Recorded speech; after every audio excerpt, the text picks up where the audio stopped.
चलिए, जो अपना बेटा आप जो भी वीडियो है अपने मेन 5 साल के पेपर है कि 5 साल में एफएम में क्या क्या पूछा, अभी अपन बात करेंगे बीकॉम सेकंड ईयर के पेपर नंबर एफएम, जो कि अपना पेपर है 27 अप्रैल 2023 को। टाइमिंग अपना 11 से 2। सबसे पहले पेपर का फॉर्मेट देख लेते हैं कि पेपर में कैसे कैसे क्वेश्चन आएंगे, कितने नंबर के आएंगे और क्या आएंगे। लास्ट टाइम जो पेपर थे वो 1.5 घंटे के थे, जिसमें से अपन को 50 नंबर का करना था, लेकिन इस बार सारे पेपर 3 घंटे के हैं।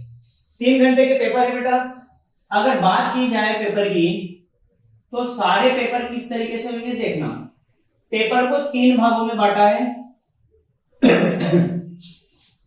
सबसे पहले है सेक्शन ए। सेक्शन ए में बेटा 10 क्वेश्चन आएंगे और हर क्वेश्चन रहेगा 1 मार्क्स का, और सारे क्वेश्चन करना आपको क्या है, कंपलसरी। तो ये लीजिए टोटल 10 मार्क्स हो गए। सेक्शन ए में एक एक नंबर के क्वेश्चन आएंगे, टोटल 10 क्वेश्चन आएंगे, आपको 10 पढ़ने कंपलसरी है।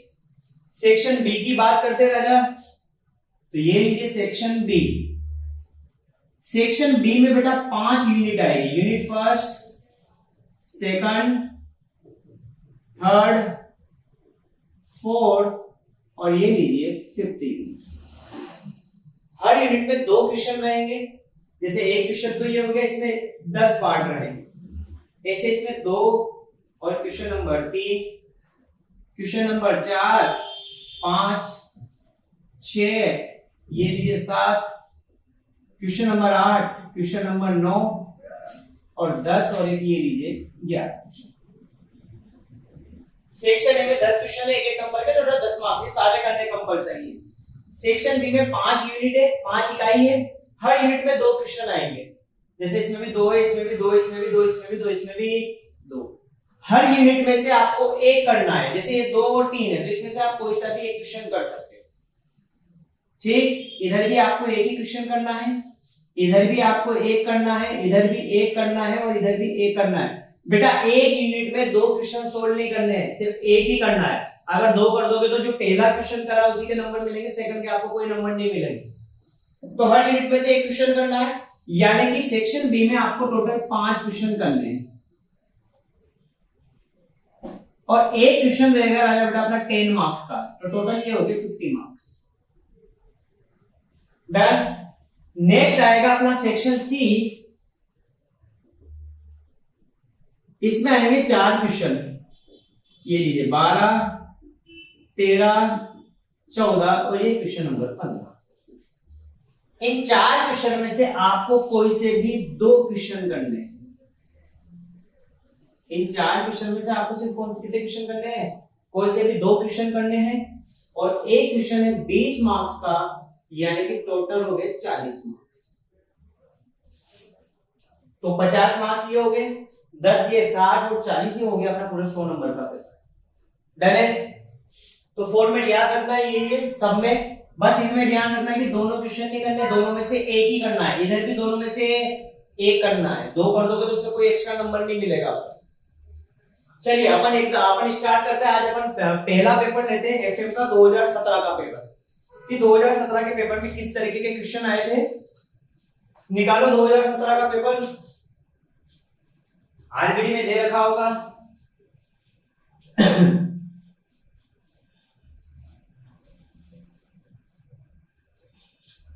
सबसे पहले बात करते हैं अपन 2017 में क्या क्या क्वेश्चन पूछे हैं एफएम में। अपन प्रैक्टिकल क्वेश्चन की बात करेंगे, थ्योरी क्वेश्चन अभी नहीं देखेंगे, अपन थ्योरी क्वेश्चन बाद में लेंगे, उनकी इंपॉर्टेंट में शीट डाल दूंगा तो वहां पे देख लेना आप। अभी बात करते हैं 2017 का पहला जो क्वेश्चन था, question number 5, paper number 2017 FM financial management, question number 5 देखो। क्योंकि बेटा एक चीज ध्यान रखना, एफएम में थ्योरी भी आपको करनी पड़ेगी रेडी। जनरली होता है क्या, हर पेपर में एक क्वेश्चन थ्योरी आता है और एक आता है प्रैक्टिकल, लेकिन एफएम में ऐसा नहीं है। पहली 2-3 यूनिट में तो वो क्या करेगा, दोनों क्या देगा, थ्योरी क्वेश्चन देगा। तो ध्यान रहे अपन को यहाँ काय तैयार करनी है, थ्योरी भी पढ़नी है एफएम में, गार्ड बांध लेना। ऐसा नहीं कि तुम प्रैक्टिकल करके चले गए, वहां 50 नंबर के प्रैक्टिकल मिले और बाकी तो सारा क्या बचा है, थ्योरी। तो थ्योरी भी पढ़नी है और प्रैक्टिकल भी करना है। और बेटा प्रैक्टिकल जो क्वेश्चन आएंगे बहुत इजी क्वेश्चन आएंगे, ज्यादा से ज्यादा 1 घंटे में सारे प्रैक्टिकल कर लोगे तुम। इससे बड़ा कोई पेपर नहीं आएगा, कोई बड़े क्वेश्चन वहां पे एक भी बड़ा क्वेश्चन नहीं आएगा कि जिसमें बहुत माथापच्ची करनी पड़े, ऐसा कोई भी क्वेश्चन नहीं आएगा, बहुत इजी लल्लू से क्वेश्चन आएंगे। बात करते हैं आज के प्रैक्टिकल में 2017 का क्वेश्चन नंबर 5। देखो कितना इजी क्वेश्चन पूछा है, क्वेश्चन नंबर 5 10 मार्क्स में पूछा है, यूनिट सेकंड में दे रखा है, शायद यूनिट सेकंड में क्वेश्चन नंबर 5। ये है अपने फाइनेंशियल एनालिसिस का चैप्टर, जिसमें अपन ने कॉमन साइज कॉम्पेरेटिव पढ़े थे, ट्रेंड रेशियो निकालना पड़ा था। तो ट्रेंड रेशियो का एक क्वेश्चन दिया है, क्या बोला है देखो कि the following data have been taken from financial books of Disha limited, year दे रखे 2004 से 2009 तक। इधर सेल दे रखी है, सेल दे रखी है 10,000, 11,000, 11,500, 9,500, 9,000 और 12,000 रुपए की। On the above information find out trend ratio. एक तो आपको ट्रेंड रेशियो निकालना है एंड प्रिपेयर कर्व ग्राफ, आपको ग्राफ भी बनाना है। एक चीज और ध्यान रखना बेटा, ग्राफ पेपर क्वेश्चन में वहां पे मिलेंगे एग्जाम में, पर उसके लिए आपको एग्जामिनर को बोलना पड़ेगा कि हमें ग्राफ पेपर की क्या है रिक्वायरमेंट है। क्यों? क्योंकि क्वेश्चन वहां पे ऑप्शनल आते हैं, कोई क्वेश्चन दूसरा करेगा, कोई क्वेश्चन नंबर क्या करेगा 3 करेगा, किसी बंदे ने ग्राफ वाला करा ही नहीं। तो अगर आपको ग्राफ वाले क्वेश्चन में पेपर में आते हैं तो ग्राफ पेपर आप मांगोगे तभी मिलेंगे एग्जाम में, अगर आप मांगोगे नहीं तो फिर वो ग्राफ पेपर नहीं देंगे। तो ध्यान रखना, ग्राफ पेपर कहां से मिलेंगे अपन को, सेंटर पे ही मिलेगा, एग्जाम हॉल में ही मिलेगा, लेकिन आपको उसके लिए बोलना पड़ेगा।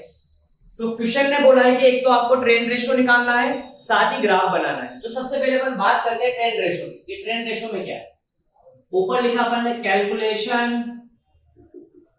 ऑफ ट्रेंड रेशियो, ये लीजिए। हिंदी मीडियम वाले भी ध्यान रहे, ये चीजें आपको इंग्लिश में लिखनी है, चलेगी, ठीक है। ईयर दे रखा है तो लिखिए ईयर क्या क्या दे रखा है। ये ईयर का कॉलम बनाया अपने तो 2004, 2005, 2006, ये लीजिए 2007, 2008, 2009। इधर दे रखा है सेल, ये लीजिए सेल का अमाउंट दे रखा है बेटा 10,000, 11,000, 11,500, 9,500, 9,000 और एक हो जाएगा अपना 12। सबसे पहले अपन ट्रेंड रेशियो निकाल रहे हैं, उसके बाद अपन किसकी बात करेंगे, ग्राफ की बात करेंगे, ग्राफ पे कैसे इसको अपन बनाएंगे। ईयर दे रखे 2004 से लेकर 2009 तक, सेल दे रखी है 10,000, 11,000, 11,500, 9,500, 9,000 और 12,000। अब रही बात ट्रेंड रेशियो, तो बेटा ट्रेंड रेशियो निकालने से पहले आपको एक बेस ईयर डिसाइड करना पड़ेगा। क्या डिसाइड करना पड़ेगा, बेस ईयर। अगर क्वेश्चन ने बेस ईयर के बारे में बोला, मान लो उसने बोला कि 2005 को क्या लो, बेस लो, तो फिर तो आपको उसी को लेना पड़ेगा, ठीक है। अगर क्वेश्चन कुछ नहीं बोलता है तो सबसे पुराना वाला ईयर कौन सा है यहाँ पे 2004, आप बेस ईयर किसको ले लो 2004 को, और आपको शो करना पड़ेगा कि ये हमने क्या लिया है बेस ईयर लिया। फिर एक कॉलम बनाना आप यहाँ पे वर्किंग का, ठीक, और इधर कॉलम बन जाएगा अपना ट्रेंड रेशियो। डन है। ईयर सेल का क्वेश्चन में गिवन था, वर्किंग का अपन को एक एक्स्ट्रा कॉलम बनाना है, क्या बनाना है ट्रेंड रेशियो। अगर ट्रेंड रेशियो के फॉर्मूले की बात करें तो बेटा इसका फॉर्मूला होता है करंट ईयर का amount divide by base year का अमाउंट और इनटू 100।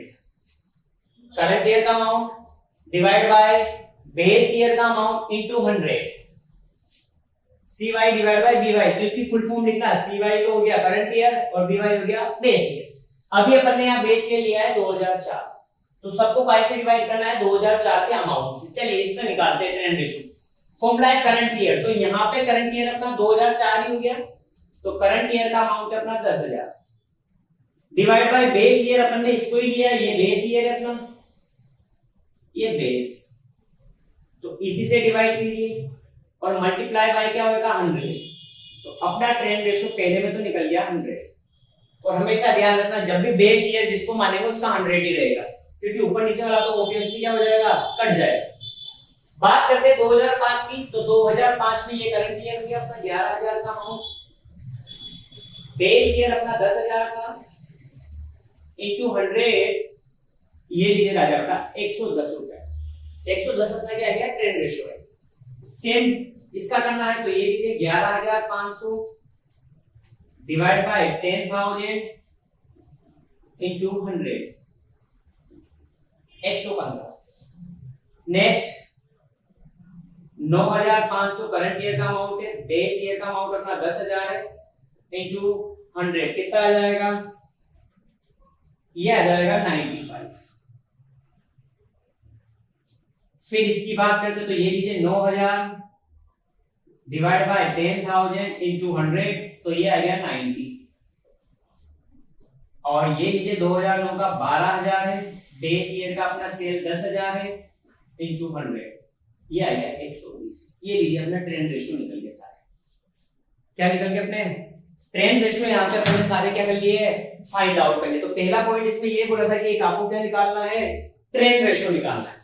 साथ ही इसको ग्राफ पे भी बनाना है। क्या बनाना है, ग्राफ पे। तो ये लीजिए साहब मैं इधर कर रहा हूं। क्वेश्चन में बोला क्या है, प्रिपेयर ग्राफ, ठीक है। ये लीजिए अपन को ग्राफ बनाना है, काय के लिए, ट्रेंड रेशियो के लिए। आइए कैसे क्या बनेगा देखते हैं ग्राफ। चलिए ग्राफ पेपर वहां पे मांगना है।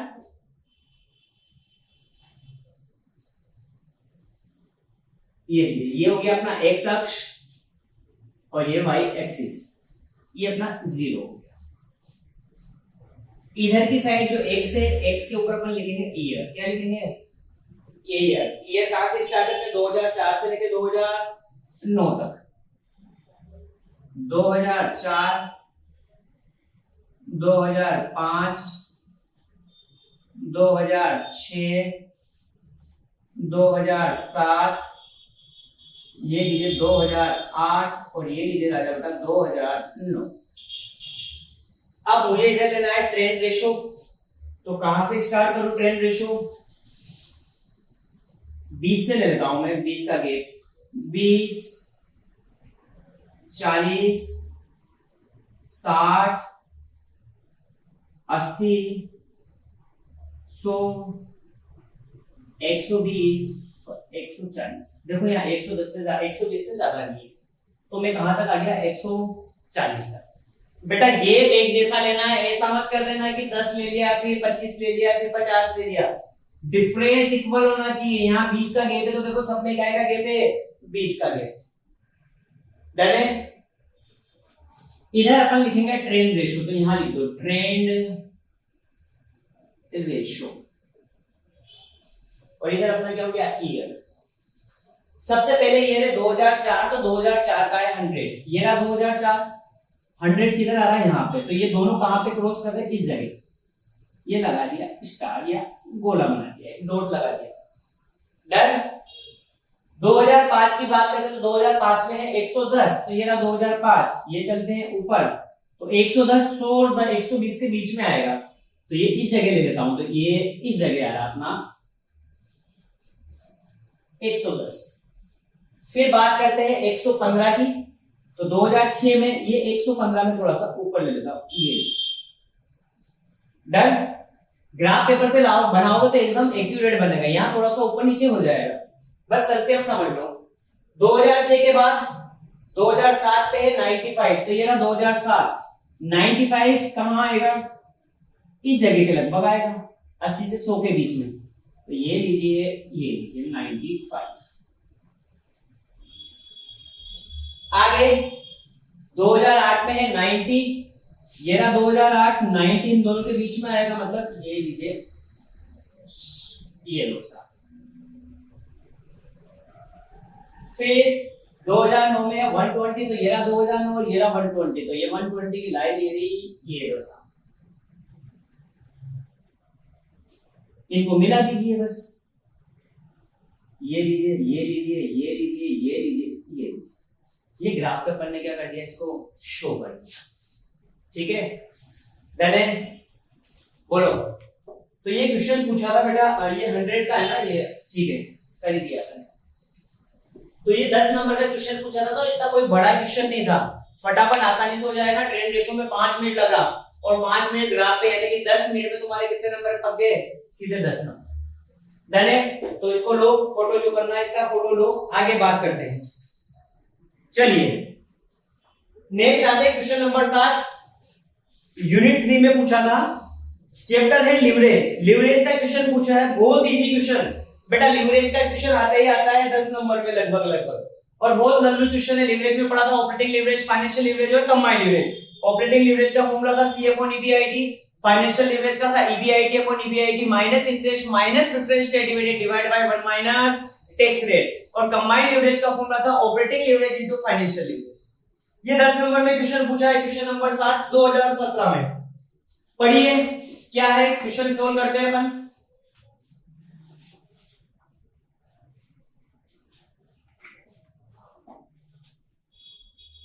चलिए क्वेश्चन पढ़ता हूं कि calculate the degree of operating leverage, financial leverage और कंबाइंड लिवरेज, तीनों लिवरेज निकालने हैं from the following data. Data में क्या दे रखा है? तो सेल दे रखा है 1 लाख रुपए की, 1 लाख यूनिट है और एट द रेट 2 रुपए per unit. Variable cost per unit कितनी दे रखी है? 0.60। फिक्स कॉस्ट दे रखी है 90 और इंटरेस्ट दे रखा है 4000। चलिए क्वेश्चन नंबर कौन सा है? ये क्वेश्चन नंबर 7। सबसे पहले यहां बनाया जाएगा बेटा इनकम स्टेटमेंट। ये लीजिए इनकम स्टेटमेंट। एक तरफ अपन ने राजा बेटा लिखा पर्टिकुलर और एक तरफ अपन ने लिखा है अमाउंट। सबसे पहले आती है सेल, तो सेल करिए उसने 1 लाख यूनिट, 1 लाख यूनिट है और एक की सेल प्राइस कितनी दे रखी है? 2 रुपए, यानी कि टोटल सेल कितने की होगी बेटा? 2 लाख रुपए की मेरी सेल होगी। सेल में से क्या माइनस करेंगे? Variable cost. वेरिएबल कॉस्ट उसने कितनी दे रखी है? 0.60 पर यूनिट। तो टोटल यूनिट है अपनी 1 लाख यूनिट इंटू 0.60, तो ये हो गई अपनी बेटा 60,000 रुपए। 2 लाख में से 60,000 गया तो 1,40,000 का मेरा क्या बचा है? कॉन्ट्रीब्यूशन, जिसे अपन शॉर्ट में बोलते हैं सी।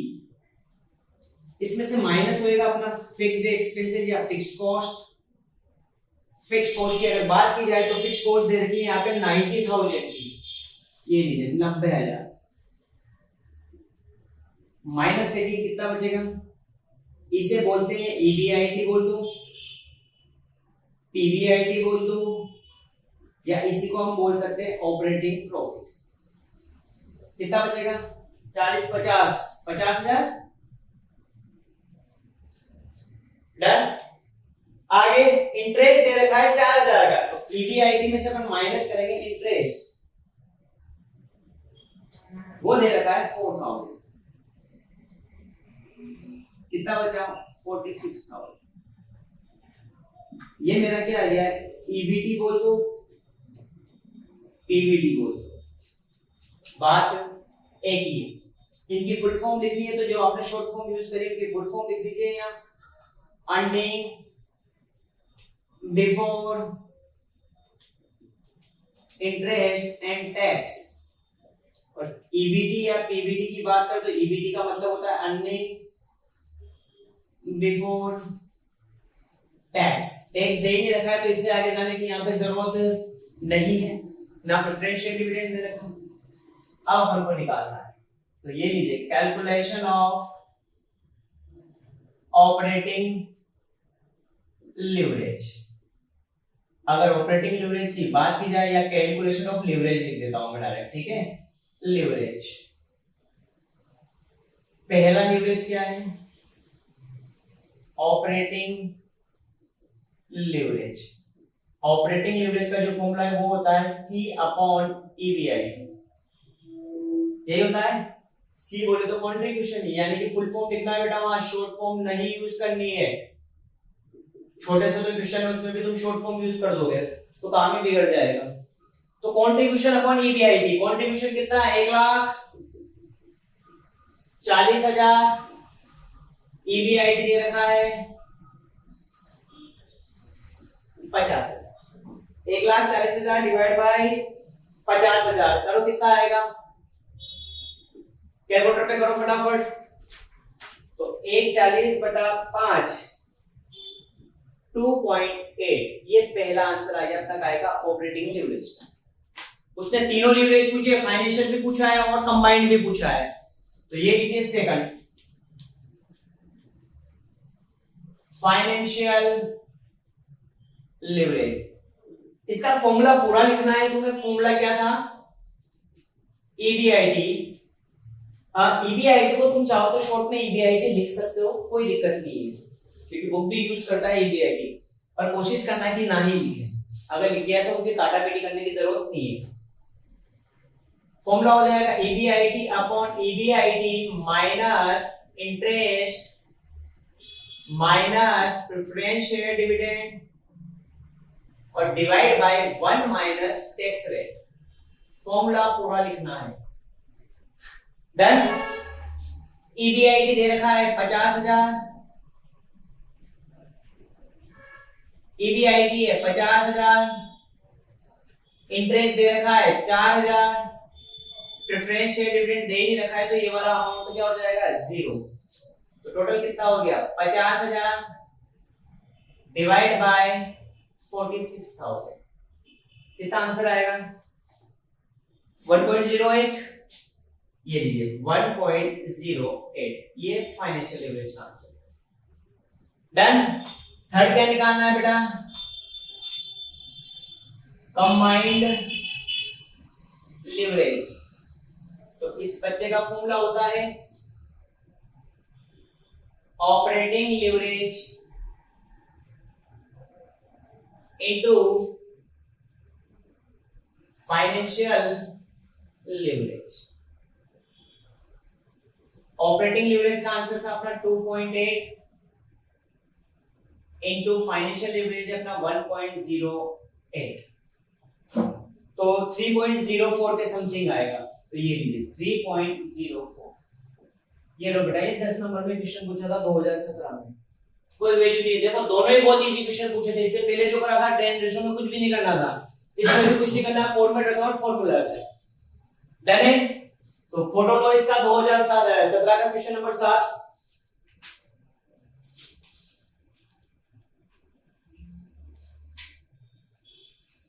चलिए नेक्स्ट क्वेश्चन नंबर 8। बढ़िया क्वेश्चन है, छोटा सा क्वेश्चन है, 10 नंबर का क्वेश्चन है। और ये बेटा जो क्वेश्चन है ये वर्किंग कैपिटल रिक्वायरमेंट वाले चैप्टर का क्वेश्चन है। अच्छा क्वेश्चन है, पढ़िए एक बार क्या बोल रहा है।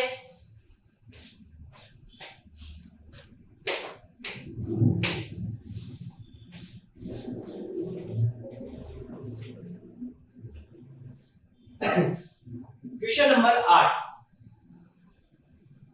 एक बार क्वेश्चन पढ़ता हूं। क्वेश्चन क्या बोल रहा है कि calculate the amount of working capital. आपको वर्किंग कैपिटल का अमाउंट निकालना है। बोला है कि when operating cycle period is 146 day. Operating cycle period कितना दे रखा है, 146 दिन का दे रखा है। टोटल ऑपरेटिंग एक्सपेंसेस दे रखे हैं 5 लाख के, और कैश बैलेंस रिक्वायर्ड है कितना, 25,000।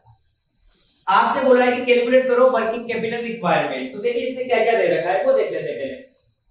एक तो इसने दे रखा है ऑपरेटिंग साइकिल पीरियड, ये लीजिए, ये दे रखा है 146 डेज का। आगे ऑपरेटिंग एक्सपेंसेस की अगर बात की जाए तो वो गिवन है बेटा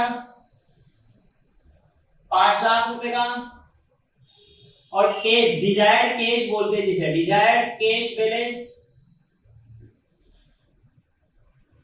वो दे रखा है आपका 25,000। वो कितने का दे रखा है, 25,000 का दे रखा है। आपसे बोला है कि आपको क्या निकालना है, अमाउंट ऑफ वर्किंग कैपिटल। तो ये लीजिए, calculation of amount of working capital. अगर इसके फॉर्मूले की बात की जाए तो बेटा इसका फॉर्मूला बनेगा टोटल ऑपरेटिंग एक्सपेंसेस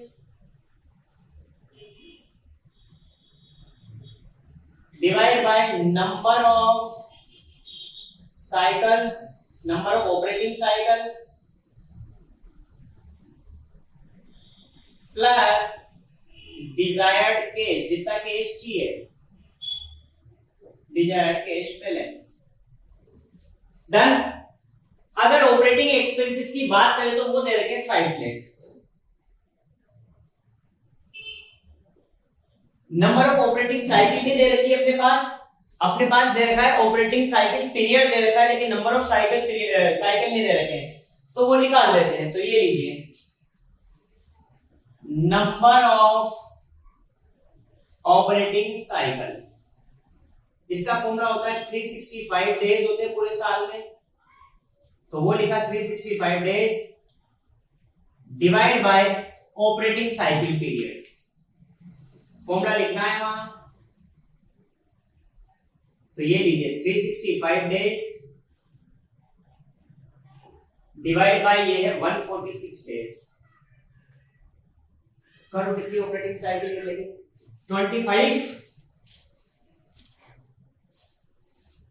2.5 निकलती है। देखो 365 डिवाइडेड 146, ये लीजिए ऑपरेटिंग साइकिल निकलती है अपने। Operating cycle, number of operating cycle कितनी निकली है? 2.5। ठीक, फॉर्मूले में रख देते, ये रखा 2.5, और डिजायर्ड केस कितना चाहिए? 25,000। अब इसे सोल्व ढंग से करना, ऐसा नहीं कि 5 लाख में 25,000 जोड़ दो, 2.5 से डिवाइड कर दो। पहले इसको डिवाइड करना और फिर उसमें क्या जोड़ना? 25। तो कितना आ जाएगा? ये लो साहब, 5 लाख डिवाइड बाय 2.5, तो ये लीजिए साहब 2 लाख रुपए आ गया, और डिजायर्ड केस है 25,000, तो ये लीजिए 2,25,000 अपना क्या आ गया? Working capital requirement. खत्म। कितना आ गया? 2,25,000। ठीक है, इसमें आंसर में थोड़ा गड़बड़ दे रखा है, तो वो सही कर लेना। वो 2,75 नहीं है, वो कितना है? 2,25। आरबीडी में बहुत सी जगह गलती मिलेगी, तो कोई दिक्कत वाली बात नहीं, वो कल देख लेंगे। उसने कैलकुलेशन पूरी सही करी, लिखा सारा वही है, 2 लाख प्लस 25,000, और लिख रहा है 2,75,000, तो वो आंसर गलत है। इसका आंसर कितना आएगा? 2,25,000। तो क्वेश्चन बेटा थोड़ा ध्यान रखना, आरबीडी से जब भी क्वेश्चन प्रैक्टिकल करो तो वहां आंसर में गड़बड़ होने के चांसेस ज्यादा है। ठीक है, ये लीजिए क्वेश्चन नंबर 8 पूछा था 10 नंबर में, और कब पूछा था? 2017 में। 2017 वालों की किस्मत कितनी अच्छी है, एक तो ट्रेंड रेशियो का पूछा, एक लीवरेज का पूछा, और एक इतना सा क्वेश्चन पूछा। 3 लाइन का क्वेश्चन है, और 10 नंबर तुम्हारे। डन। चलिए फोटो लो इसका, आगे की बात करते हैं। क्वेश्चन नंबर 8 के बाद 2017 के पेपर में क्वेश्चन आया था, क्वेश्चन नंबर 13, 20 नंबर का रेशियो एनालिसिस का। रेशियो का क्वेश्चन है बेटा, क्वेश्चन नंबर 13। इजी से ही क्वेश्चन था, कोई इतना हार्ड क्वेश्चन नहीं दिया था। पढ़ते हैं क्या क्या बोला है, एक बार पढ़िएगा क्वेश्चन नंबर 13।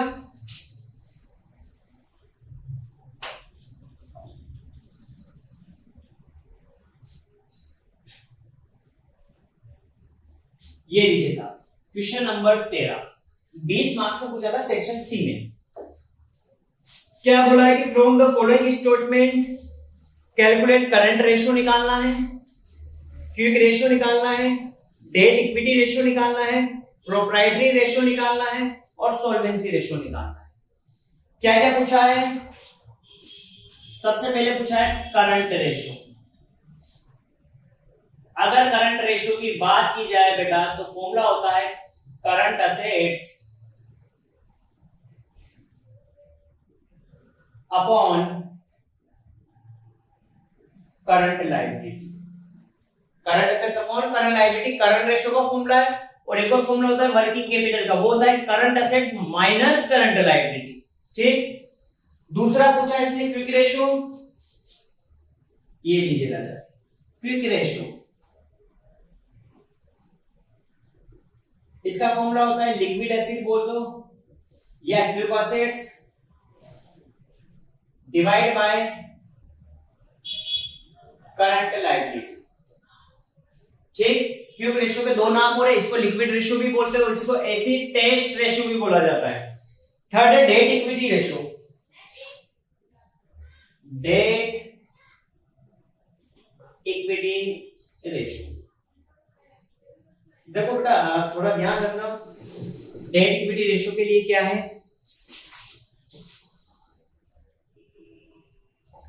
अब जो बेटा डेट इक्विटी रेशियो है इसके दो तरह के फॉर्मूला होते हैं। देखो फॉर्मूला होता है डेट, डेट मतलब ऋण लोन, डिवाइड बाय इक्विटी। अब जो यहाँ पे कुछ राइट है तो यहाँ इसको लॉन्ग टर्म डेट लेते हैं और कुछ लेते हैं टोटल डेट। लॉन्ग टर्म और शॉर्ट टर्म दोनों शामिल करते हैं कुछ, और कुछ क्या करते हैं लॉन्ग टर्म। पर अपनी जो B Com second year Kota university वो टोटल डेट लेती है, तो अपन यहाँ लेंगे टोटल डेट। क्या लेंगे? टोटल डेट, मतलब लॉन्ग टर्म और शॉर्ट टर्म दोनों लेने, यानी कि नॉन करंट लायबिलिटी भी लेनी है और करंट लायबिलिटी भी शामिल करनी है। डन है? आइए आगे, डेट इक्विटी रेशियो के बाद चौथा रेशियो है प्रोप्राइटरी रेशियो। ये लीजिए साहब, प्रोप्राइटरी रेशियो, बहुत इजी फॉर्मूला है इसका। इक्विटी, यहां का टोटल डेट अपॉन इक्विटी, यहां हो जाएगा इक्विटी अपॉन टोटल असेट्स, और जो टोटल एसेट रहेगी वो एक्सक्लूडिंग फिक्टिशियस एसेट रहेगी, जैसे preliminary expenses, share issue expense, उनको छोड़ के। नेक्स्ट एक और पूछा इसने सोल्वेंसी रेशियो, ये लीजिए साहब, ई पॉइंट हो गया अपना सोल्वेंसी रेशियो। सोल्वेंसी रेशियो का फॉर्मूला हो जाएगा बेटा टोटल डेट अपॉन वही टोटल असेट्स। ये लीजिए, ये 5 रेशियो पूछे इसने कितने नंबर में? 20 नंबर में। पहला पूछा है current ratio, quick ratio, debt equity ratio, proprietary ratio, एक और अपना क्या है सोल्वेंसी रेशियो। अब अपन बैलेंस शीट दे रखी, तो बैलेंस शीट में इसमें क्या क्या दिया है? लायबिलिटी साइड दे रखा है share capital, reserve surplus, debenture, creditor और बिल्स पेबल। अगर मैं करंट असेट की बात करूं तो मेरी करंट असेट में क्या क्या आ जाएगा? देखिए ये लीजिए वर्किंग नोट्स,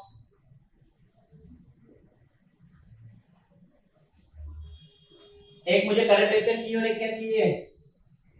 करंट लायबिलिटी। ये लीजिए करंट असेट्स। करंट एसेट की अगर बात की जाए तो असेट साइड देखो, फिक्स्ड एसेट तो नॉन करंट एसेट से, कैश एट बैंक, ये लीजिए साहब कैश एट बैंक, ये दे रखा है बेटा 20,000 रुपए का। ये करंट एसेट्स होती है। करंट एसेट्स क्या होती है? जिसको हम कैश में कन्वर्ट करवा लेंगे कितने महीने के अंदर? 12 महीने के अंदर। स्टॉक, ये भी अपनी क्या है? करंट एसेट्स है। तो स्टॉक दे रखा है कितना? 80,000 रुपए। फिर डेटर, ये लीजिए राजा बेटा डेटर दिए हुए 30,000। अगर करंट एसेट की बात करें तो टोटल होगी 1,30,000 की मेरी क्या होगी? है करंट एसेट्स। डन? बोलो करंट एसेट में कोई दिक्कत? साथ ही फॉर्मूले में करंट लायबिलिटी भी चाहिए, तो ये लीजिए साहब करंट लायबिलिटी की बात कर लेते हैं। ये लीजिए सेकंड करंट लायबिलिटी, ये सब शो करना पड़ेगा आपको वहां, ऐसे ही 20 नंबर नहीं मिल जाएंगे कि ये कराओ कैलकुलेटर में टोटल करके आंसर आ गया। करंट लायबिलिटी, तो करंट लायबिलिटी में लायबिलिटी साइड देखो, शेयर कैपिटल करंट लायबिलिटी का पार्ट नहीं है, रिजर्व सरप्लस नहीं, डिबेंचर नहीं है, डिबेंचर नॉन करंट लायबिलिटी है। क्रेडिटर, बेटा जो करंट लायबिलिटी है ना, इसे हम शॉर्ट टर्म बोरोइंग भी बोलते हैं। क्या बोलते हैं? Short term borrowing. तो करंट लायबिलिटी में एक तो क्रेडिटर गिवन है, ये लीजिए साहब क्रेडिटर दे रखे हैं 30,000। क्रेडिटर के बाद दे रखा है बिल्स पेबल, तो ये लीजिए बिल्स पेबल, वो दे रखे हैं 20,000। तो टोटल करंट लायबिलिटी कितनी होगी? 50,000। ठीक, मुझे निकालना है नेक्स्ट करंट एसेट्स होगी, करंट लायबिलिटी होगी। नेक्स्ट फॉर्मूले में चाहिए लिक्विड एसेट्स, तो ये लीजिए तीसरा वर्किंग नोट जाएगा अपना लिक्विड एसेट्स या क्विक एसेट भी बोल सकते हैं। इसका फॉर्मूला होता है करंट एसेट्स, तो करंट एसेट्स अपन ने निकाली, टोटल कितनी है? 1,30,000। इसमें से माइनस होगी स्टॉक, क्लोजिंग स्टॉक माइनस होगा, स्टॉक दे रखा है 80,000। साथ ही यहां से बेटा प्रीपेड एक्सपेंसेस भी माइनस होता है और एडवांस टैक्स भी क्या होता है, माइनस होता है, लेकिन वो दे नहीं रखा है तो माइनस करने की जरूरत नहीं है। तो कितना बचा, 50,000 मेरी क्या होगी, लिक्विड एसेट्स, यानी कि ये फॉर्मूला भी अपना कंप्लीट हो गया। अब बात करते हैं टोटल डेट की। टोटल डेट अगर बात की जाए तो short term plus long term, short term plus long term, और जो शॉर्ट टर्म होता है ना बेटा इसी को बोलते हैं अपन करंट लायबिलिटी, और लॉन्ग टर्म होता है इसे बोलते हैं नॉन करंट लायबिलिटी। यानी कि अगर इसकी बात करें तो करंट लायबिलिटी ले लेता हूं मैं डायरेक्ट, तो बेटा करंट लायबिलिटी आपकी दे रखी कितनी, 50,000 की, ठीक है। लॉन्ग टर्म डेट जिसमें दे रखा हुआ डिबेंचर, क्या दे रखा है, डिबेंचर अपना लॉन्ग टर्म होता है, तो डिबेंचर कितने का दे रखा है, 2 लाख रुपए का। ये लीजिए साहब 2.5 लाख रुपए का मेरा क्या आ गया, टोटल डेट आ गया। डन है। एक पार्ट और बच रहा है इक्विटी का, तो ये लीजिए साहब इक्विटी की बात करते हैं, इक्विटी में क्या बोला है, तो ये लीजिए 5वां पॉइंट हो गया अपना इक्विटी। इक्विटी का मतलब होता है बेटा शेयर होल्डर फंड भी बोलते हैं इसे, इसी को हम ओनर्स फंड भी बोलते हैं, सारे नाम इसी के, इसी को हम प्रोप्राइटरी फंड भी बोलते हैं, तो सारे नाम इसी के ही है। इसमें अगर इक्विटी की बात की जाए तो इक्विटी में आता है सिर्फ शेयर होल्डर फंड, यानी कि रिजर्व एंड सरप्लस और शेयर कैपिटल। तो देख लो शेयर कैपिटल में तो दे रखा है 1 लाख रुपए, तो ये लीजिए राजा शेयर कैपिटल दे रखा है बेटा 1 लाख रुपए, साथ में रिजर्व एंड सरप्लस में दे रखा है 50,000, रिजर्व एंड सरप्लस वो है अपना 50,000, तो टोटल मेरा इक्विटी हो गया 1.5 लाख। ठीक, रही बात अब एक फॉर्मूले में सिर्फ टोटल असेट बच रहा है, टोटल डेट अपन ने निकाली है, टोटल क्या बच रहा है, असेट बच रहा है, तो टोटल असेट का शायद का टोटल देख लो, टोटल असेट से अपनी कितनी 4 लाख रुपए फॉर्मूले में रखते हैं। करंट असेट तो ये भी 1,30,000 की डिवाइड बाय करंट लायबिलिटी दे रखी है 50,000, कीजिए इसको सोल्व, कितना आएगा, सोल्व कीजिए, तो 1,30,000 डिवाइड बाय अगर 50,000 करते हैं तो ये आ गया 2.6:1, ठीक, 2.6:1, ये अपना क्या आ गया है करंट रेशो। फिर रेशो की बात करें तो लिक्विड एसेट्स, तो लिक्विड एसेट्स है अपनी ये निकाली थी 50,000, करंट लायबिलिटी अपनी 50,000 है, तो ये हो गया 1:1, ये अपना क्विक रेशो हो गया। डेट इक्विटी रेशो की अगर बात की जाए बेटा तो टोटल डेट अपन ने निकाले थे ये रहे, वो है 2.5 लाख, ये लीजिए साहब 2.5 लाख डिवाइड बाय इक्विटी, तो इक्विटी है अपनी 1.5 लाख, तो कितना आ जाएगा डेट इक्विटी रेशो अपना 1.67, ये अपना क्या हो गया डेट इक्विटी रेशो। नेक्स्ट है प्रोप्राइटरी रेशो, तो इक्विटी अपनी थी कितनी 1.5 लाख की, divide by total asset question में गिवन है, टोटल एसेट कितना दे रखा है 4 लाख का दे रखा है, तो ये आ गया 0.375, ठीक। नेक्स्ट है सॉल्वेंसी रेशियो का फॉर्मूला टोटल डेट, तो टोटल डेट दे रखा है बेटा अपना ये रहा 2.5 lakh divide by total assets, तो टोटल असेट्स कितनी है 4 लाख, तो क्या आंसर आ जाएगा 2.5 लाख बटा 4 लाख 0.625, ये कोई दिक्कत इसमें, इजी से क्वेश्चन पूछा था, कोई ज्यादा माथा पच्ची वाला क्वेश्चन नहीं था रेशो का, अदरवाइज रेशो के जो क्वेश्चन आते हैं वो प्राण निकाल देते हैं, पर यहाँ पे इतना कोई हार्ड क्वेश्चन उसने पूछा नहीं, तो फोटो लो इसका, फिर आगे की बात करते हैं क्वेश्चन नंबर 14 की। चलिए जिसने उतार लिया क्वेश्चन नंबर 14 के पर आऊं। क्वेश्चन नंबर 14 में क्या बोला है?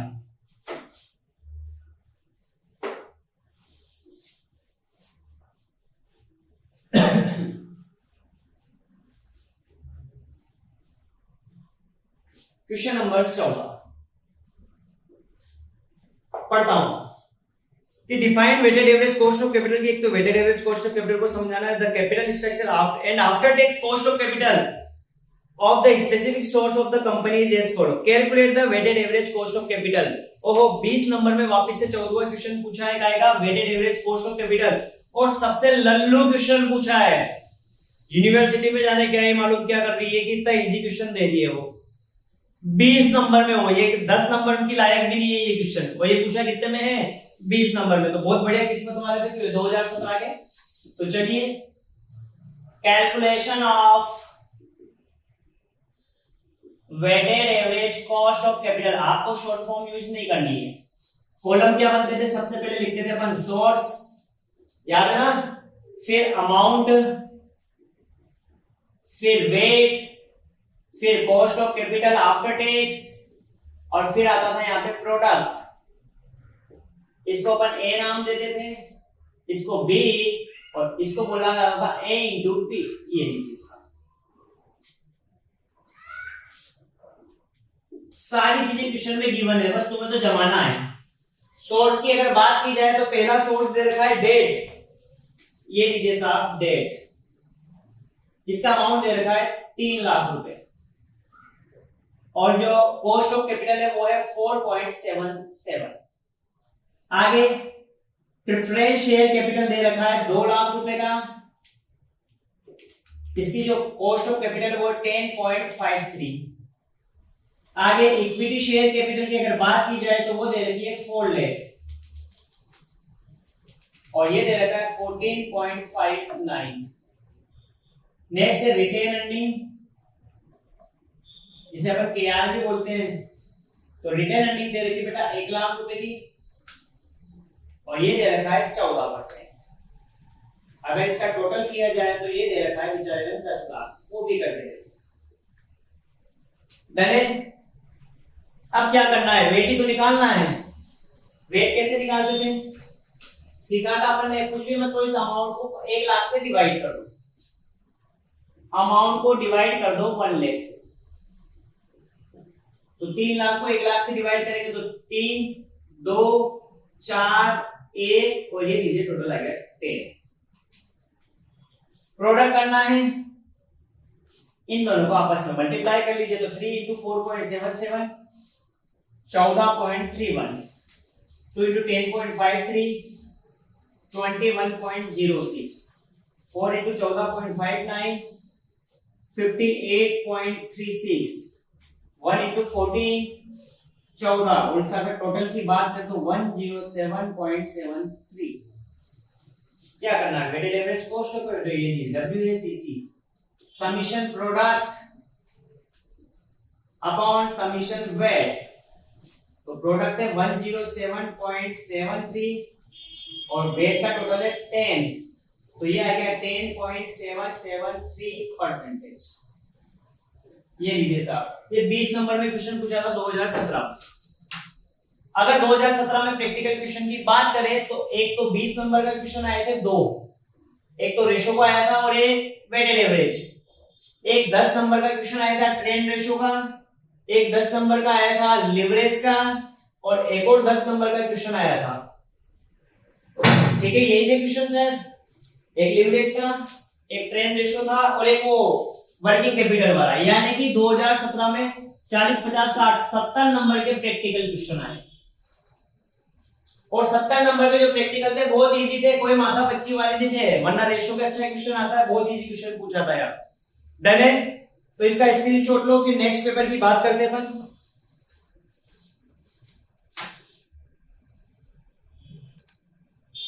चलिए नेक्स्ट बेटा पेपर की बात करते हैं 2018 के।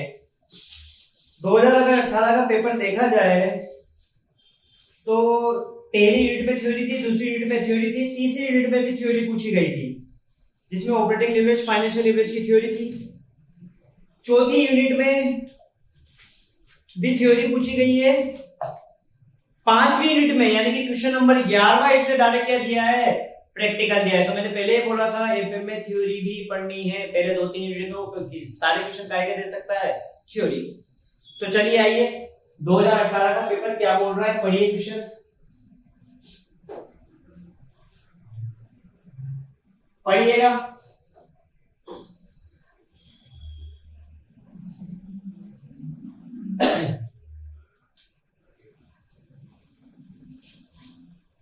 आइए 2018 का paper, 2018 question number 11। Question number 11 जो कि यूनिट नंबर 5 में है, 10 नंबर का क्वेश्चन पूछा है। आपसे बोला एक तो ईपीएस निकालना है, प्राइस अर्निंग रेशियो निकालना है, कि रेशियो एनालिसिस का चैप्टर का क्वेश्चन है, पे आउट रेशियो निकालना है, डिविडेंड यील्ड रेशियो निकालना है और कैपिटलाइजेशन रेशियो निकालना है। डन है। क्वेश्चन में गिवन क्या है, अर्निंग आफ्टर टैक्स दे रखी है, ये लीजिए ईएटी या पीएटी भी बोलते हैं इसको, अर्निंग आफ्टर टैक्स या पीएटी। ये दे रखा है बेटा 2,70,000 रुपए का। फिर दे रखा है मार्केट प्राइस दे रखा है इक्विटी शेयर की, तो एमपीएस दे रखा है 40 रुपए।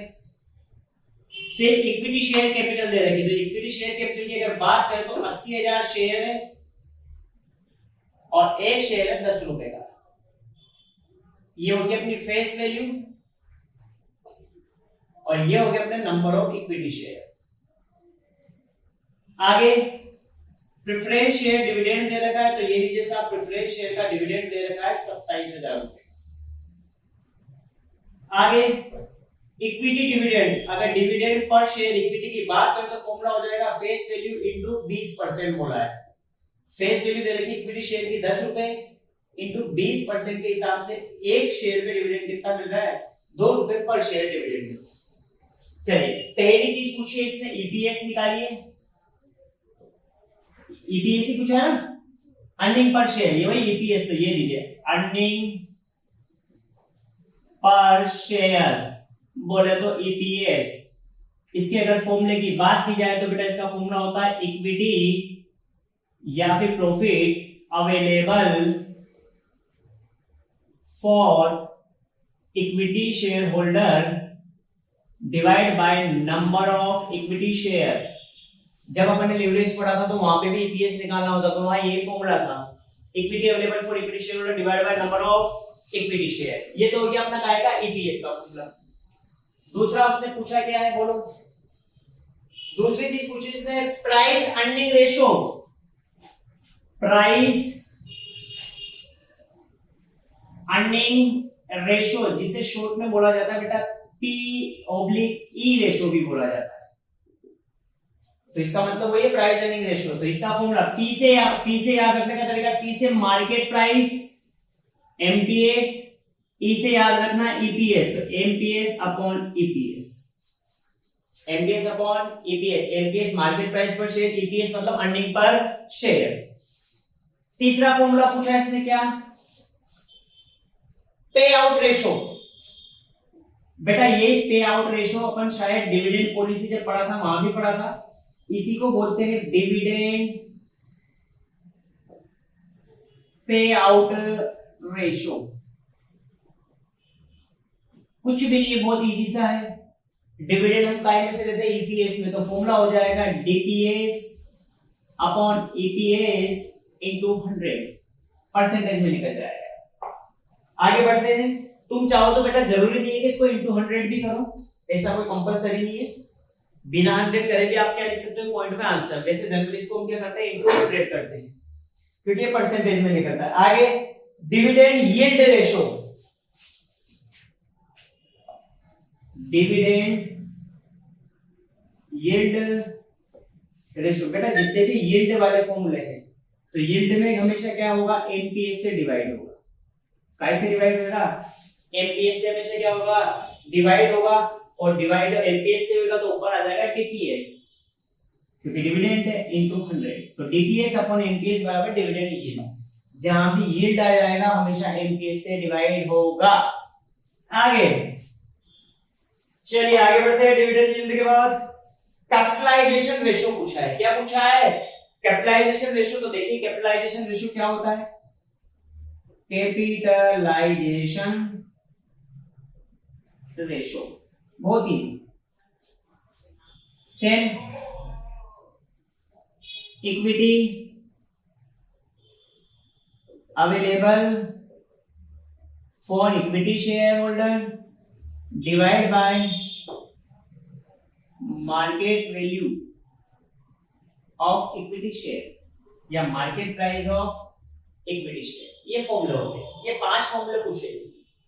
चलिए एक एक चीज निकालते हैं अपन। चलिए सबसे पहले निकालते हैं, तो क्या चाहिए, equity available for equity share holder, तो ये लिखिए equity available for equity share holder. अगर इसके फॉर्मूले की बात की जाए तो बेटा ये होता है पीएटी, प्रॉफिट आफ्टर टैक्स, या ईएटी। तो पीएटी दे रखा है 2,70,000, इसमें से माइनस करते हैं प्रेफरेंस शेयर डिविडेंड जो कि गिवन है 27,000। ये रहा प्रेफरेंस शेयर डिविडेंड लेना है, इक्विटी शेयर डिविडेंड नहीं लेना है, ध्यान रहे। प्रेफरेंस शेयर डिविडेंड 27,000, तो जो आएगा उसे बोलेंगे अपन इक्विटी या फिर प्रॉफिट अवेलेबल, बात एक ही है। Equity available for equity share holder, तो कितना आएगा देखो, 2,70,000 माइनस 27,000, 2,43,000,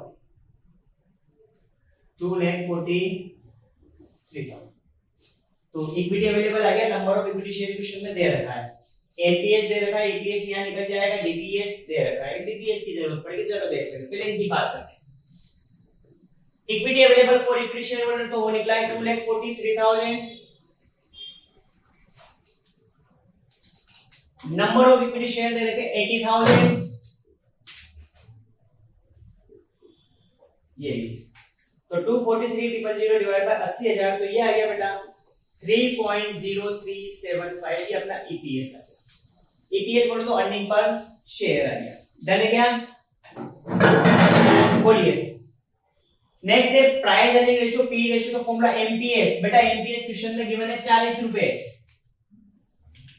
ईपीएस अभी अपन ने निकाला ये 3.0375, कितना हो जाएगा, तो 40 बटा 3.0375, तो 13.169 ले लेता हूं। डन। फिर पूछा है डिविडेंड पे आउट रेशियो, तो डीपीएस चाहिए, तो ये के साथ डीपीएस निकाल लेते हैं, पहले इधर निकाल लेता हूं, डिविडेंड पर शेयर डीपीएस।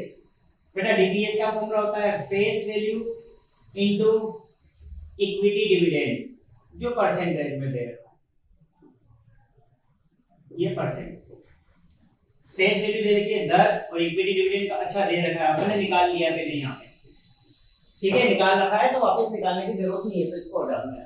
ये वो है अपना 2 रुपए, तो 2, और ईपीएस की अगर बात की जाए तो ईपीएस अभी अपन ने निकाला है 3.0375 into 100,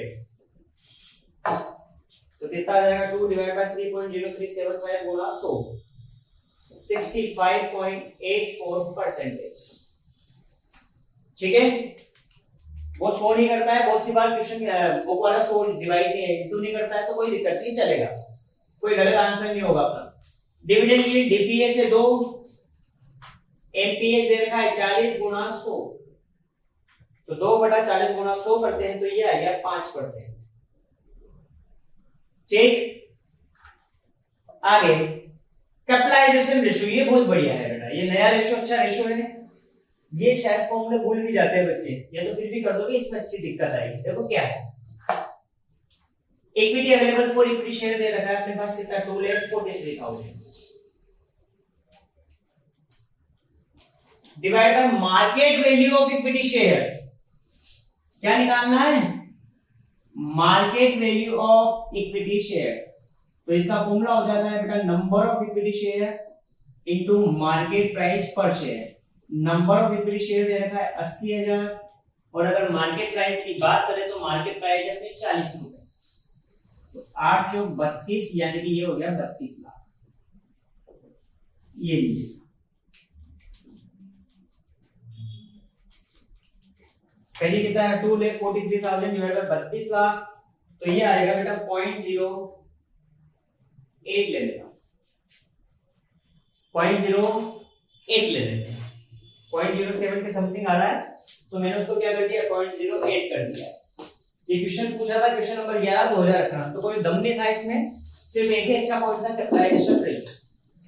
फोटो लो इसका, फिर आगे की बात करते हैं।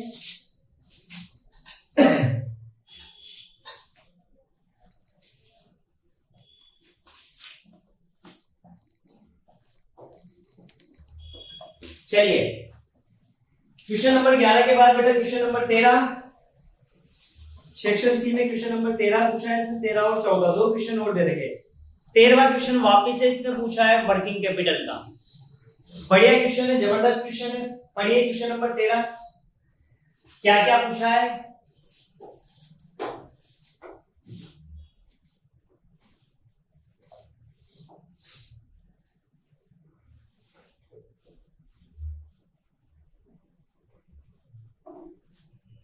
ये लीजिए साहब क्वेश्चन नंबर 13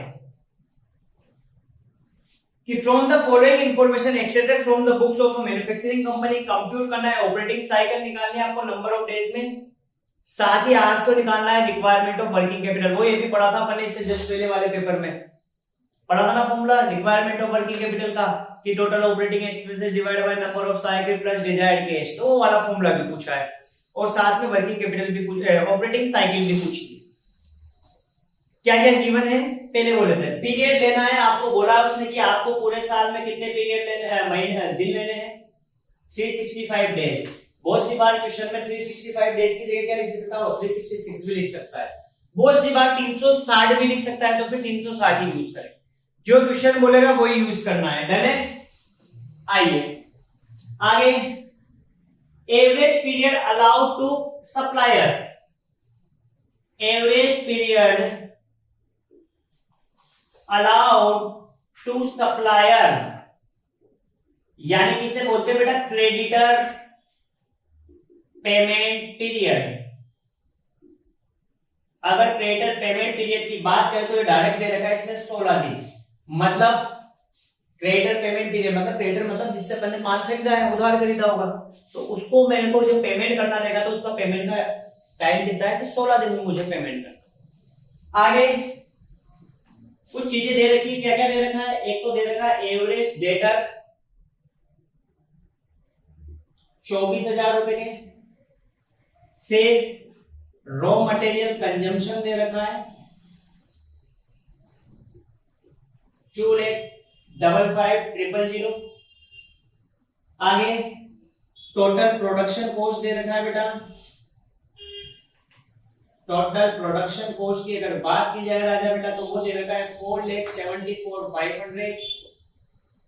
फिर दे रखा है इसमें इंग्लिश प्रिंट लिखा हुआ है कि लिखा है टोटल कैश ऑपरेटिंग एक्सपेंसेस। अच्छा टोटल कैश ऑपरेटिंग एक्सपेंसेस कितना दे रखा है यहाँ पे, वो दे रखा है 5,11,000। ठीक है बेटा, ये टोटल कैश ऑपरेटिंग एक्सपेंसेस भी 5,11 दे रखा है। ठीक है चलो मैं लिख तो देता हूं भी, ये लीजिए कैश ऑपरेटिंग एक्सपेंसेस जो गिवन है वो दे रखे 5,11,000। ठीक, आगे सेल दे रखी है 7,30,000 की, तो ये लीजिए सेल दे रखी है बेटा 7,30,000 रुपए। आगे वैल्यू ऑफ एवरेज स्टॉक, कुछ एवरेज स्टॉक दे रखे हैं, क्या क्या दे रखे हैं। पहला तो एवरेज स्टॉक दे रखा है रॉ मटेरियल का 21,000, दूसरा दे रखा है WIP का वर्क इन प्रोग्रेस का 18,200, तीसरा दे रखा है फिनिश गुड्स का 14,000 और लास्ट में लिखा है एक्सपेक्टेड कैश बैलेंस मतलब desired cash, desired cash balance दे रखा है आपके पास 20,000। ठीक है बोलो,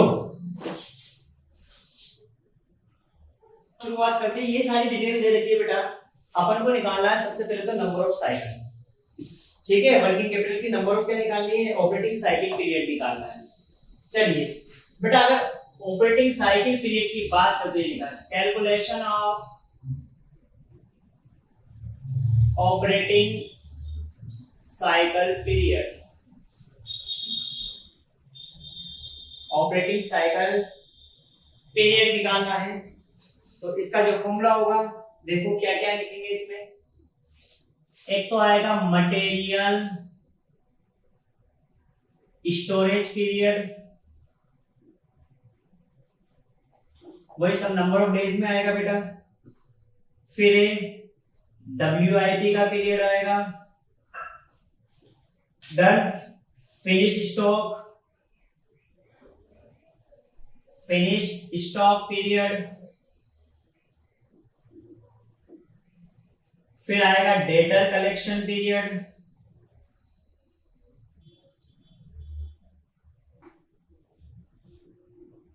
ये जो टोटल आएगा इसमें से माइनस करेंगे क्रेडिटर पेमेंट पीरियड, ठीक। तो ये आ जाएगा तुम्हारा operating cycle period, operating cycle period आ जाएगा। अब ये चारों चीजें एक एक करके निकालनी पड़ेगी। देखिए कैसे क्या होगा। क्रेडिटर पेमेंट पीरियड माइनस होगा तो क्रेडिटर पेमेंट पीरियड ये दे रखा है कितना, 16 दिन। ये तो 16 दिन माइनस हो जाएगा। अब मुझे एक चीज निकालनी है, मटेरियल स्टोरेज पीरियड निकालना है। तो ये लीजिए वर्किंग नोट में पहला मटेरियल स्टोरेज पीरियड, इसका जो फॉर्मूला होगा देखना, average stock of raw material, क्योंकि रॉ मटेरियल का निकला तो फॉर्मूला होगा इसका average stock of raw material divide by raw material consumption, raw material consumption into एक साल में कितने दिन होते हैं, 365 बोला है तो 365 दिन निकाल लीजिए। Average stock of raw material दे रखा है 21,000, रॉ मटेरियल कंजम्पशन, तो रॉ मटेरियल कंजम्पशन है 2,55,000 गुणा 365 डेज, कितना आएगा, ये आ रहा होगा 30 दिन के लगभग। कितना आ रहा है, 21,000 डिवाइड बाय 255 गुणा 365, तो 30 दिन आ रहे, 30 डेज। कोई दिक्कत। फिर WIP पीरियड, तो WIP स्टोरेज पीरियड भी बोल सकते हैं इसको, ये लीजिए WIP स्टोरेज पीरियड, इसका फॉर्मूला वही average stock of WIP, average stock of WIP divide by factory cost, divide by क्या आएगी, फैक्ट्री कॉस्ट। यहां फैक्ट्री कॉस्ट गिवन नहीं तो अपन प्रोडक्शन कॉस्ट का यूज कर लेंगे, divide by production cost, check into हो जाएगा 365 डेज। पहले कितना क्या आएगा, एवरेज स्टॉक चाहिए तो एवरेज स्टॉक दे रखा है 18,200। राजा बेटा प्रोडक्शन कॉस्ट की अगर बात की जाए तो प्रोडक्शन कॉस्ट वही फैक्ट्री कॉस्ट दे रखी है 4,74,500, 474,500 into 365, तो 18,200 डिवाइड बाय 474,500 into 365, तो 14 दिन आ रहे हैं। कितने दिन आ रहे हैं, ये लीजिए 14 डेज। डन। थर्ड WIP हो गया। अब निकालना है फिनिश स्टॉक पीरियड, तो ये लीजिए फिनिश स्टॉक पीरियड। अगर इसकी बात करें तो फॉर्मूला हो जाएगा average stock of finish goods, average stock of finish goods divide by cost of sale into 365। तो एवरेज स्टॉक और फिनिश स्टॉक दे रखा है 14000 divide by cost of sale. अब बेटा यहाँ कॉस्ट ऑफ सेल, ये जो ऑपरेटिंग एक्सपेंसेस है ना, शायद तुम्हारे कॉस्ट ऑफ सेल नाम से दे रखा है, मिल गया क्या? देखो क्वेश्चन में लिख रखा होगा टोटल कॉस्ट ऑफ सेल या ऑपरेटिंग एक्सपेंसेस ही दे रखे हैं। अच्छा, कैश ऑपरेटिंग एक्सपेंसेस ही दे रखा है, ठीक है। ये तो बेटा ये जो कैश ऑपरेटिंग एक्सपेंसेस है ना, इसे हम यहाँ पे क्या मान लेंगे? Cost of sale. कुछ नहीं बोला तो cash operating expenses equal to क्या हो जाएगा? Cost of sale. कुछ नहीं बोला तो कॉस्ट ऑफ क्या ऑपरेटिंग एक्सपेंसेस क्या हो जाएगा? कॉस्ट ऑफ सेल हो जाएगा। तो कॉस्ट ऑफ सेल दे रखा है 5,11,000 into 365, कितना आएगा? 10 दिन, ये लीजिए साहब 10 डेज। डन है। अब एक और बच रहा है debtor collection period 4। Debtor collection period, अगर डेटर कलेक्शन पीरियड की बात करें तो बेटा यहां पे फॉर्मूला हो जाएगा एवरेज डेटर दे रखे क्या? देखो फॉर्मूला हो जाएगा average debtor divide by cost of sale. कुछ नहीं बोले तो वही कॉस्ट ऑफ सेल से, क्योंकि सेल पे डेटर बनते हैं इनटू 365। एवरेज डेटर की बात करें तो देखो 24,000 दे रखा है। कॉस्ट ऑफ सेल की बात करें तो वही 5,11,000 गुणा 365, कितना हो जाएगा बेटा? बोलो कितना आ रहा है? अच्छा बेटा याद रखना कॉस्ट ऑफ सेल नहीं, सेल से डिवाइड करना, डेटर है ना। कॉस्ट ऑफ सेल तो यहाँ हो गया, तो average debtor divide by sale. Sale कितनी दे रखी है? देखो सेल सेल सेल सबसे लास्ट में दे रखी है एवरेज स्टॉक के जस्ट ऊपर 7,30,000 की। कितना आएगा? 10 दिन 12 दिन, ये लीजिए साहब 12 डेज आएगा। ठीक, इनको यहां रख दो। मटेरियल स्टोरेज पीरियड कितना आ गया? 30 दिन, तो ये लिख दिया नंबर ऑफ डेज। WIP आ गया अपना 14 दिन, फिनिश स्टॉक आ गया अपना 10 दिन, डेटर कलेक्शन पीरियड आ गया अपना 12 दिन। कितना आएगा? 66 डेज। ये लीजिए 66 माइनस 16 कर दो, तो कितना आ जाएगा तुम्हारा? 50 दिन तुम्हारी क्या आ जाएगी? ऑपरेटिंग साइकिल पीरियड आ जाएगी। डन है। सेकंड इसने पूछा है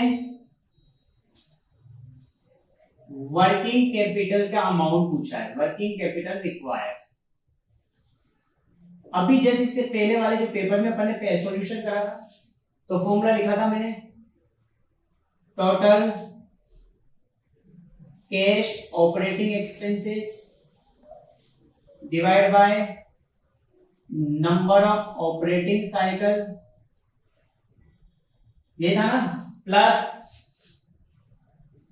desired cash. Total cash operating expenses ये दे रखा है। ये जो कॉस्ट ऑफ सेल है ना, ये मेरा कॉस्ट ऑफ क्या है? ऑपरेटिंग एक्सपेंसेस है, तो ये दे रखा है 5,11,000 divide by number of operating cycle. तो नंबर ऑफ ऑपरेटिंग साइकिल निकाल लेंगे अपन। डिजायर्ड कैश दे रखा था कितना? 20,000 रुपए।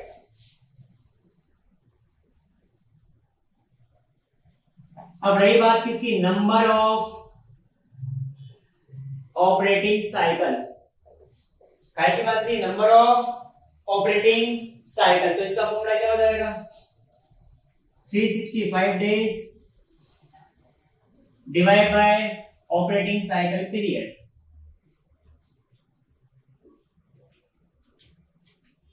तो 365 ऑपरेटिंग साइकिल पीरियड कितना है? कितना आएगा? देखो 7.3, ये 7.3, तो यहां रख दीजिए 7.3। कितना आएगा? 5,11,000 डिवाइड बाय 7.3, 70,000 आ गया। और उसमें जोड़ना है 20,000, तो ये लीजिए वर्किंग कैपिटल रिक्वायरमेंट की बात करें तो वर्किंग कैपिटल कितनी जरूरत पड़ेगी, 90,000। तो बढ़िया क्वेश्चन पूछा था 2018 में, क्वेश्चन नंबर 13, जबरदस्त क्वेश्चन है। और अगर वर्किंग कैपिटल रिक्वायरमेंट में आता है तो बेटा दो ही तरह के क्वेश्चन आएंगे, या तो इस तरह का क्वेश्चन आएगा, इसमें ज्यादा से ज्यादा कुछ नहीं करेगा, अमाउंट चेंज कर देगा, ठीक, या फिर सिर्फ 10 नंबर का इतना सा पूछा था एक बार, वो क्वेश्चन आ सकता है। डायरेक्ट अगर ये क्वेश्चन आएगा तो 20 नंबर से कम इसकी औकात नहीं है। ध्यान रहे ऑपरेटिंग वर्किंग कैपिटल जो चैप्टर है उसमें से इससे बड़ा क्वेश्चन नहीं आएगा, ठीक है। आइए नेक्स्ट क्वेश्चन नंबर 14 जो कि कैपिटल बजटिंग का क्वेश्चन है। बढ़िया क्वेश्चन है, जबरदस्त क्वेश्चन है, करते हैं। चलिए आओ साहब, क्वेश्चन नंबर 14 क्या बोल रहा है।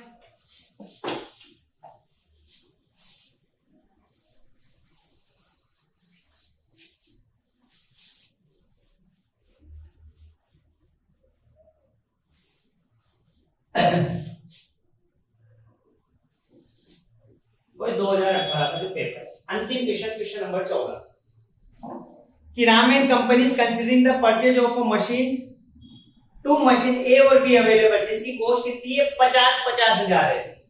आपको मशीन खरीदनी है तो दो मशीन, एक तो मशीन ए है और एक मशीन बी है। अगर इनकी इनिशियल कॉस्ट की बात की जाए, वही कॉस्ट बोल दो, इनिशियल कॉस्ट बोल दो, तो दोनों की कितनी है, 50,000 रुपए की कॉस्ट, ठीक। आगे in comparing the profitability of machine is discounting rate दे रखा है 10%।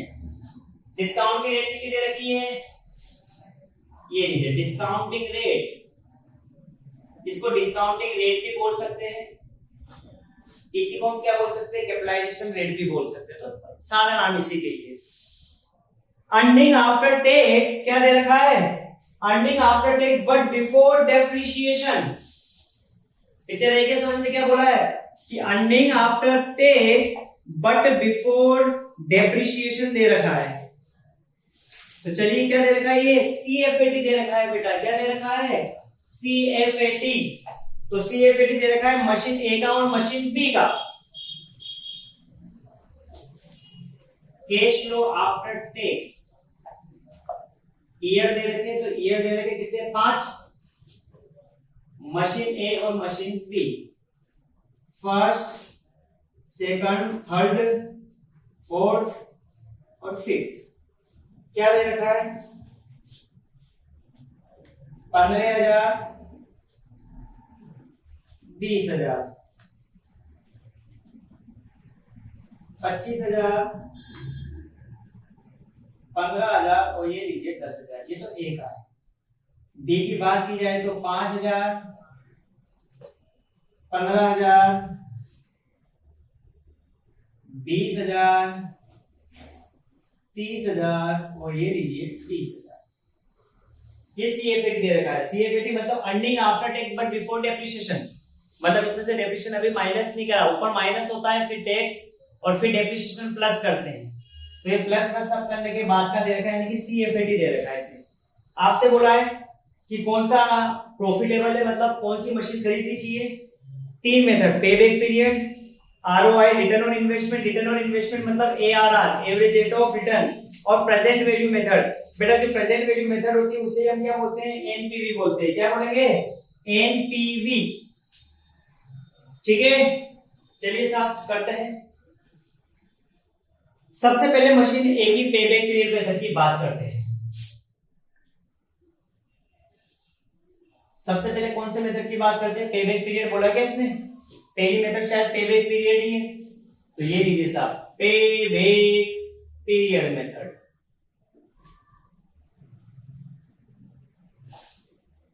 पे बैक पीरियड, दो मशीनें, मशीन ए और मशीन बी।